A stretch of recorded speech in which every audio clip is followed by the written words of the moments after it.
join, and they're proud of our country again.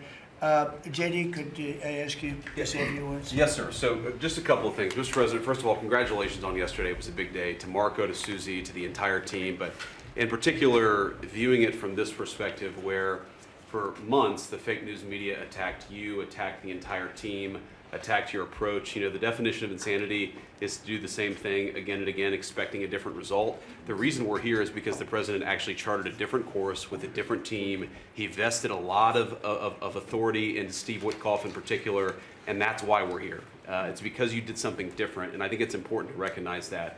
I also think the president, you know, Marco mentioned the president's personal touch being a big part of this.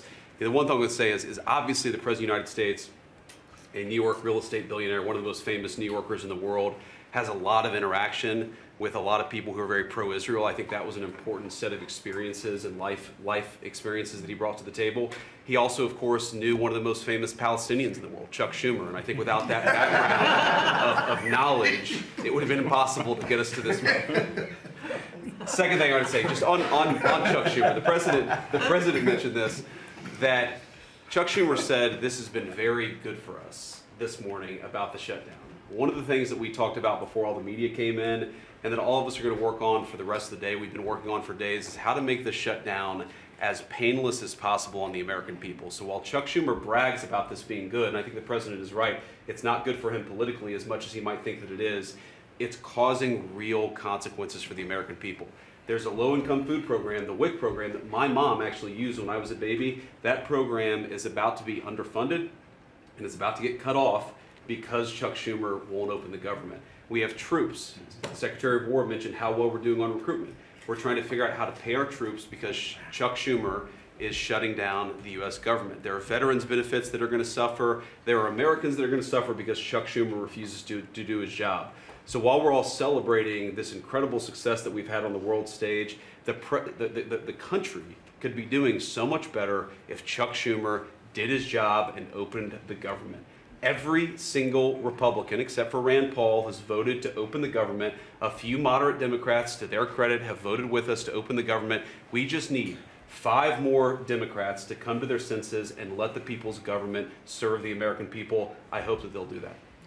Thank you, sir. Chris, Yeah, to follow up on that point, Mr. President, the Democrat or Schumer shutdown did not begin 8 or 9 days ago. It began 8 or 9 months ago with your inauguration. For the first time in American history, every Senate confirmed appointee who are our deputies to run our department, every one of them has been filibustered. One of the critical parts of my department is the National Nuclear Security Administration. It maintains, manufactures our nuclear weapons and our engines for nuclear submarines and nuclear aircraft carriers. We are a key supplier to Secretary of War Pete Hegseth.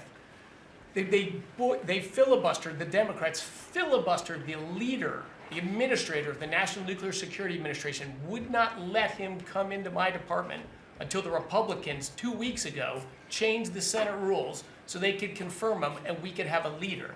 They filibustered the leadership, now they're filibustering the funding.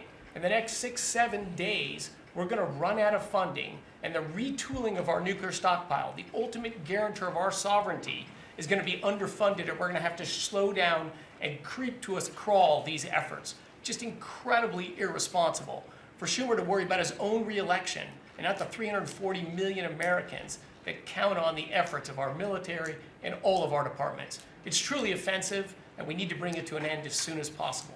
Let's open the government back up. And you're doing a great job. Thank you very much.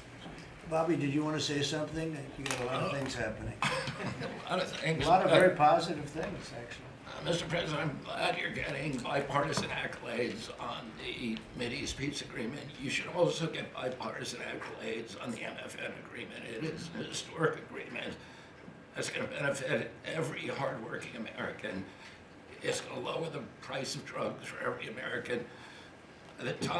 By the time this administration is over, we will have 95% of the drugs in this country will be the lowest price in the world. It immediately begins to affect Medicaid, Medicare,